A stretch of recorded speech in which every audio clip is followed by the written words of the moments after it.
नमस्कार दोस्तों, स्वागत है आपका YouTube channel Kumar business study पर। दोस्तों, आज आपके लिए लुसेंट सामान्य विज्ञान से भौतिकी के कुछ महत्वपूर्ण प्रश्न लेकर आए हैं, जो कि बिहार पुलिस और झारखंड सीजीएल के लिए काफ़ी उपयोगी होगा। तो दोस्त, चलिए शुरू करते हैं। आपका पहला क्वेश्चन है, क्वेश्चन नंबर 1, कि कार्य का मात्रक है जूल, न्यूटन, वाट, डाइन। तो इसका करेक्ट आंसर क्या होगा? Option A, joule. प्रकाश वर्ष इकाई है दूरी की, समय की, प्रकाश की तीव्रता की, द्रव्यमान की। तो इसका करेक्ट आंसर क्या होगा? दूरी की। प्रकाश वर्ष दूरी की इकाई है। एम्पियर मात्रक है प्रकाश की तीव्रता का, विद्युत आवेश का, विद्युत धारा का, चुंबकीय क्षेत्र का। तो इसका करेक्ट आंसर होगा ऑप्शन सी, विद्युत धारा का। निम्नलिखित में से समय का मात्रक नहीं है। अधिवर्ष, चंद्रमास, प्रकाश वर्ष, इनमें से कोई नहीं। तो इसका करेक्ट आंसर होगा ऑप्शन सी, प्रकाश वर्ष। प्रकाश वर्ष समय का मात्रक नहीं है। पारसेक इकाई है दूरी की, समय की, प्रकाश की चमक की, चुंबकीय बल की। तो प्रकाश वर्ष दूरी की मात्रक है। ऑप्शन ए इसका करेक्ट आंसर होगा। निम्नलिखित में से कौन सा एक सम्मिलित नहीं है? डेसिबल ध्वनि की प्रबलता की इकाई, आसव शक्ति, शक्ति की इकाई, समुद्री मील दूरी की इकाई, सेल्सियस ऊष्मा की इकाई। तो इसका करेक्ट आंसर होगा ऑप्शन डी, सेल्सियस ऊष्मा की इकाई नहीं है। ल्यूमेन किसका मात्रक है? ज्योति तीव्रता का, ज्योति फ्लक्स का, ए एवं बी दोनों का, इनमें से कोई नहीं। तो इसका करेक्ट आंसर होगा ऑप्शन बी, ज्योति फ्लक्स का। पास्कल इकाई है आर्द्रता की, दाब की, वर्षा की, तापमान की। तो इसका करेक्ट आंसर होगा ऑप्शन बी, दाब की। कैंडेला मात्रक है ज्योति फ्लक्स का, ज्योति प्रभाव का, ज्योति दाब का, ज्योति तीव्रता। तो इसका करेक्ट आंसर होगा ऑप्शन डी, ज्योति तीव्रता का। यंग प्रत्यक्षता गुणांक का एसआई मात्रक है डाइन प्रति सेंटीमीटर, न्यूटन प्रति मीटर, न्यूटन प्रति मीटर स्क्वायर, मीटर प्रति सेकंड स्क्वायर। तो इसका करेक्ट आंसर होगा ऑप्शन सी, न्यूटन प्रति मीटर स्क्वायर। निम्नलिखित युग्मों में से किन भौतिक राशियों के समान विमीय सूत्र नहीं है?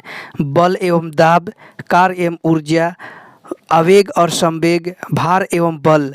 तो इसका करेक्ट आंसर होगा ऑप्शन ए, बल एवं दाब।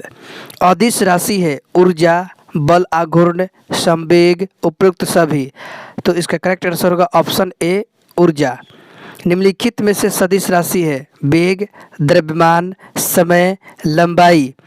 तो इसका करेक्ट आंसर होगा ऑप्शन ए, वेग।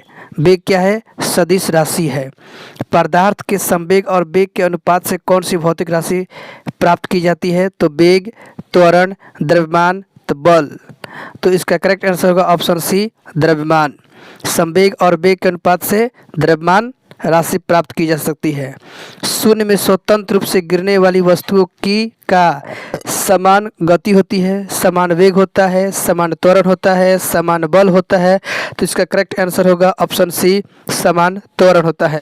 जब 2 केजी वाले द्रव्यमान पर 3 न्यूटन का बल लगाया जाता है तो उत्पन्न होने वाला त्वरण होगा 2.5 मीटर प्रति सेकेंड स्क्वायर, 2.5 मीटर प्रति सेकेंड, 25 मीटर प्रति सेकेंड, 25 मीटर प्रति सेकेंड स्क्वायर।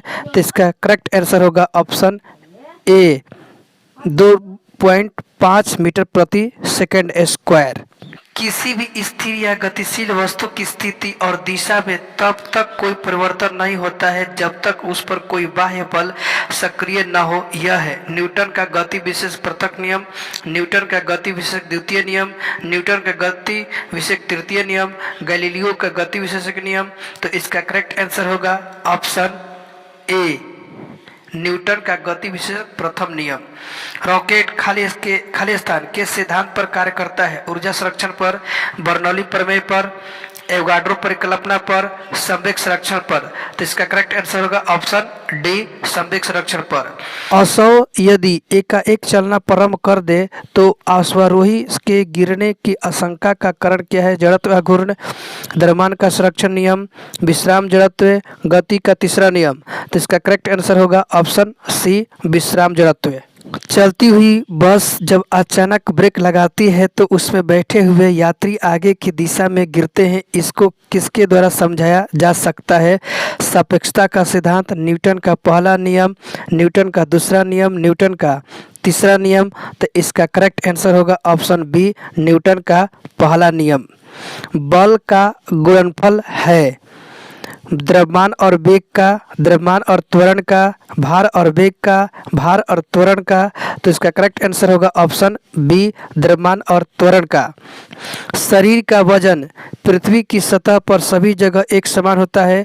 ध्रुवों पर अधिकतम होता है, विषुवत रेखा पर अधिकतम होता है, मैदानों की तुलना में पहाड़ियों पर अधिक होता है। तो इसका करेक्ट आंसर होगा ऑप्शन बी, ध्रुवों पर अधिकतम होता है। किसी मनुष्य का भार पृथ्वी पर यदि 600 न्यूटन है तब चंद्रमा पर उसका भार कितना होगा? 6000 न्यूटन, 60 न्यूटन, 1000 न्यूटन, 100 न्यूटन। तो इसका करेक्ट आंसर होगा ऑप्शन डी, 100 न्यूटन। पृथ्वी की सतह पर किसी भार 29.4 न्यूटन है तो उसका द्रव्यमान कितना होगा? तो 2 किलोग्राम, 3 किलोग्राम, 4 किलोग्राम, 29.4 किलोग्राम। तो इसका करेक्ट आंसर होगा ऑप्शन बी, 3 किलोग्राम। एक अंतरिक्ष यात्री पृथ्वी तल की तुलना में चंद्र तल पर अधिक ऊंची उछाल लगा सकता है क्योंकि वह चंद्रमा पर भारहीन होता है।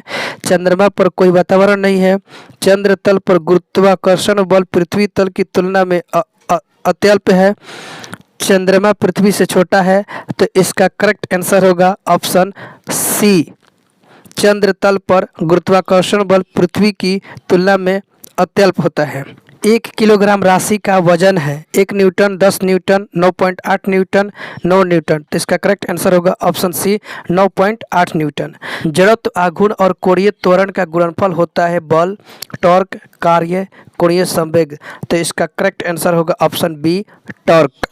जल के आयतन में क्या परिवर्तन होगा यदि तापमान 9 डिग्री सेल्सियस से गिराकर 3 डिग्री सेल्सियस कर दिया जाए?